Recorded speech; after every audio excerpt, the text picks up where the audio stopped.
motivates me to take videos on YouTube. Now, before I start my topic, I would like to present a thought which will motivate us to study this topic.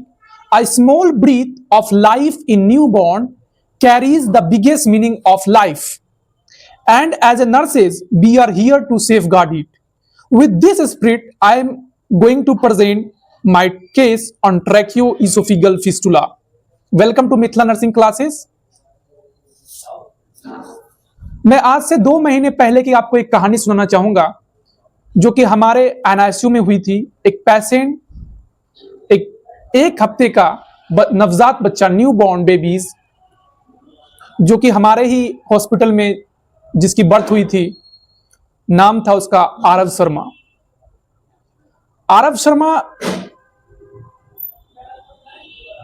जब वो जन्म लिया था तो उसकी beak cry भी बहुत ही लो थी उसकी, और just after a few hours I have seen a lots of secretion from mouth like this. As you can see that are secretions from mouth, and when we try to feed up, जब हमने feed करने की कोशिश की तो we have like this. After a few days after birth, a baby seen like this. This condition, bluish skin called cyanosis. After a days, condition is called abdominal distensions. When we try to feed from mouth, baby vomits like this. When doctor advise nurses to feed him by NG tube, and when NG tube does not get out into the stomach properly, and after that we have to take X-ray of NG tube, and the NG tube like this, recoiling of NG tube. So today we are discussing the condition that is called tracheoesophageal fistula. क्या होता है tracheoesophageal fistula? आज हम इसी के ऊपर बात करेंगे।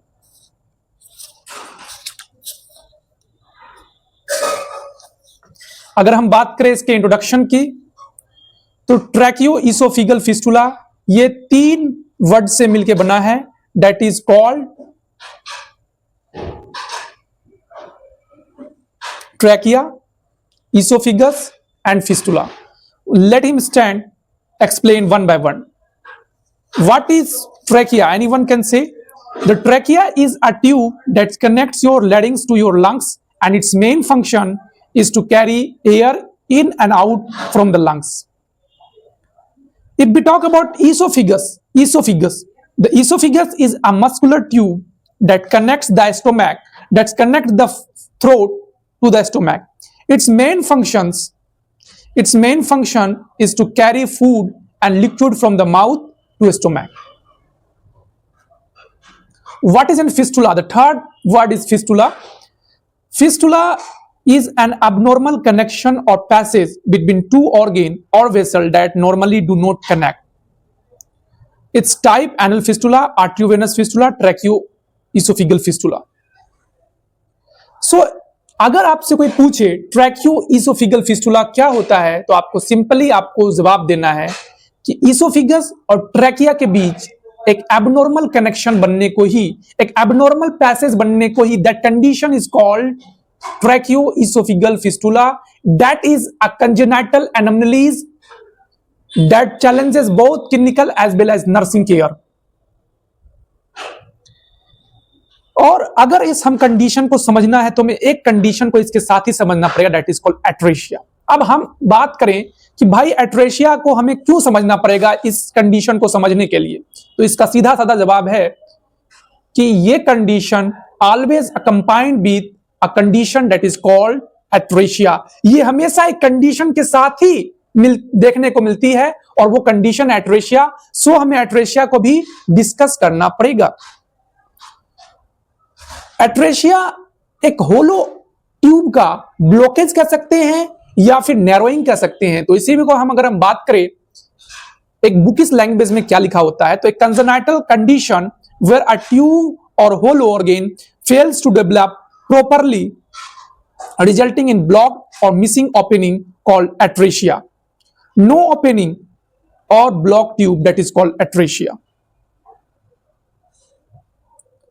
So अगर हम बात करें इसके इंसिडेंस की, what are the incidents?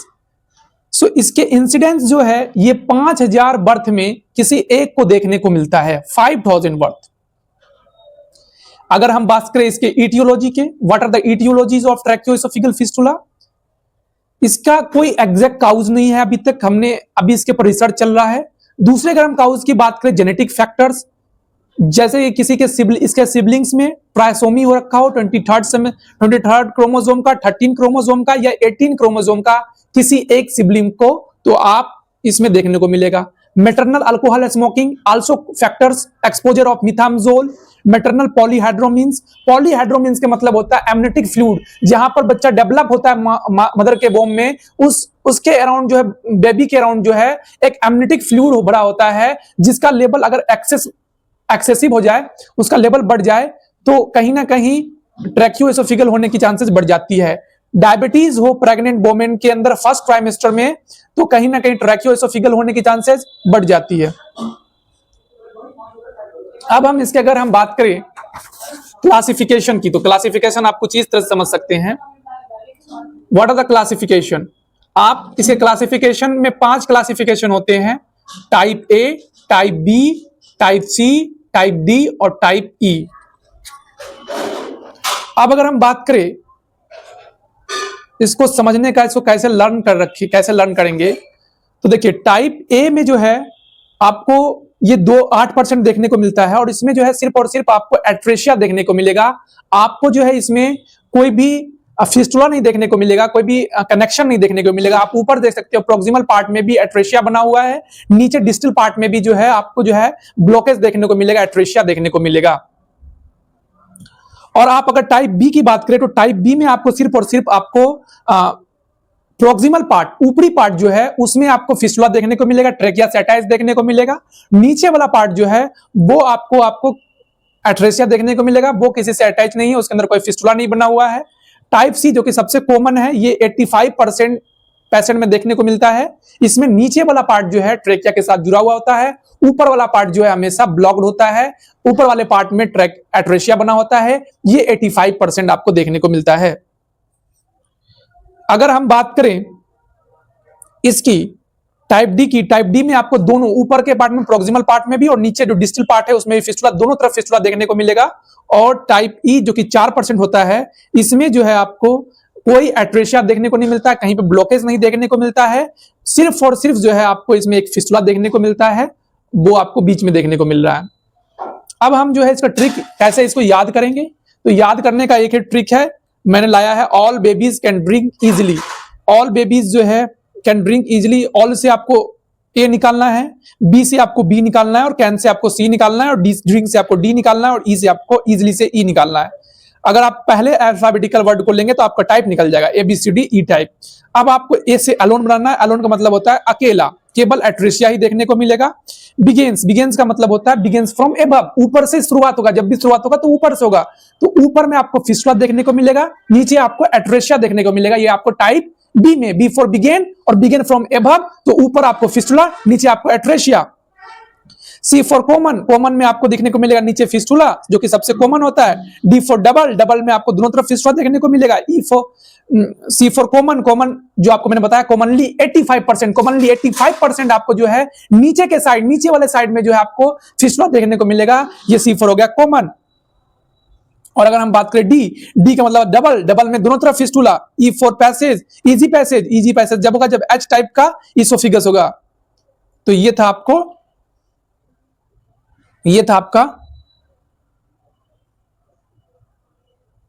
और उसके बाद जो मैं आपको बताना चाहूंगा क्लासिफिकेशन हमने आपको बता दिया। अब आपको मैं बताऊंगा क्लिनिकल मैनिफेस्टेशन, जो मैंने आपको पहले ही बता रखा है। कफिंग होगा, जैसे हम फीड करेंगे कफ करने लगेगा बच्चा। चॉकिंग होगा, कहीं ना कहीं ऑब्स्ट्रक्शन होगा एयरवे पैसेज में। साइनोसिस होगा, आपको जो है ब्लूइश कलर हो जाएगा, बिकॉज डीऑक्सीजनेटेड ब्लड जो है काफी ज्यादा हमारे बॉडी के अंदर बढ़ जाएगा। रिस्पायरेटरी डिस्ट्रेस, कहीं ना कहीं इंपेयर्ड हो जाएगा हमारा ऑक्सीजनेशन, बिकॉज हमारा लंग्स जो है प्रॉपर वर्क नहीं करेगा। गैगिंग का मतलब होता है जो हमारा फोर्सफुल एक्सप्रेशन होगा, किसी चीज को स्वेलिंग करने में, निगलने के लिए जो हम फोर्सफुल एक्सप्रेशन कर लगाएंगे वही हमारा गैगिंग कहलाता है। दूसरा है हमारा एब्डोमिनल डिस्टेंशन, जो कि हमारा एब्डोमेन में जो स्वेलिंग वो देखने को मिलेगा। रिग्रेटेशन जो है आपको बैक फ्लो देखने को मिलेगा बच्चों के अंदर, जैसे भी हम कुछ फीड अप करेंगे तो बैक फ्लो देखने को मिलेगा। और रिस्पायरेटरी निमोनिया, आपको रिस्पायरेटरी निमोनिया देखने को मिलेगा, जिसमें लंग के पैराकामा रीजन में जो है इंफेक्शन भी देखने को आपको मिलेगा। फिर है इसके डायग्नोसिस, कैसे कैसे हम डायग्नोसिस करेंगे। हिस्ट्री कलेक्शन है, फिजिकल एग्जामिनेशन है, अल्ट्रासाउंड है, एक्सरे है, पेरिनेटल सोनोग्राफी कर सकते हैं, ट्रैकियो ब्रोंकोस्कोपी कर सकते हैं। मैनेजमेंट की बात करें तो इमरजेंसी मैनेजमेंट है इसमें। Infant is manage with head elevated at the position of 30 degree. इसमें क्या है कि इमरजेंसी मैनेजमेंट, जैसे में पता चलेगा ट्रैकियोएसोफेजियल फिस्टुला है तो हमें इमरजेंसी मैनेजमेंट में क्या, हमें 30 डिग्री जो है पेशेंट के हेड को एलिवेट करना है, जिससे कि जो गैस्ट्रिक सिक्रेशन है वो उसका जो बैक फ्लो है वो थोड़ा थोड़ा कम हो जाए। और आईवी फ्लूइड चला देना है हमें, जो माउथ से तो कुछ दे ही नहीं सकते, फिट अप नहीं कर सकते, तो हमें जो है कहीं ना कहीं हमें आईवी फ्लूइड से काम चलाना है और माउथ से हमें कुछ नहीं देना, नथिंग फॉर माउथ। अब उसके बाद हमें सर्जिकल मैनेजमेंट करना है। सर्जिकल मैनेजमेंट आपको क्या करना, सर्जिकल मैनेजमेंट इसका क्या है, तो ये है surgical management.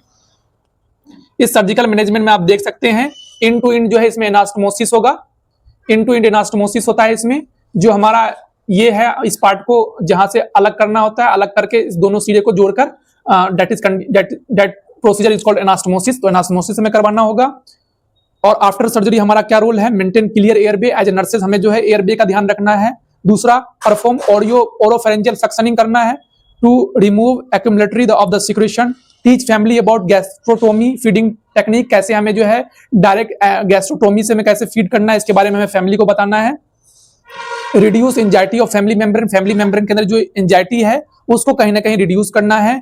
Maintain the chest tube drainage, और चेस्ट ट्यूब ड्रेनेज को भी कहीं ना कहीं मेंटेन करना है। और अगर हम बात करें जो हमें एस्पिरेशंस हैं उसके लिए पोजीशनिंग को भी देखना है, सक्शनिंग करना है। ये सब हमारे प्री ऑप से पहले का काम है। प्री ऑप से जाने से पहले हमें असेसमेंट करना रिस्पायरेटरी स्टेटस को, एडमिनिस्टर करना ऑक्सीजन को, प्रिवेंशन ऑफ डिहाइड्रेशन देखनी है, परफॉर्म ओरोफेरेंजियल सक्शनिंग देखनी है, प्लेसमेंट ऑफ सक्शन कैथेटर देखनी है, आपको रिड्यूस करना है parental anxiety. After post operation के बाद आप मेंटेन कर सकते हो क्लियर एयरवे को। Educate feeding by IV fluid, gastrotomy से आपको जो है आपको फीड करना है। और जो है आपको पीरियोडिक इंस्पेक्शन करना है सर्जिकल साइड का। Maintaining of chest tube drainage को मेंटेन करना है। Monitoring of child condition, detection prevention of infectious by careful handling of the disease conditions, stimulating parent child bondage by parental participations, improve knowledge by necessary health education. So that is all about our topic. ये था हमारा टॉपिक, दैट इज tracheoesophageal fistula. I hope you all understand.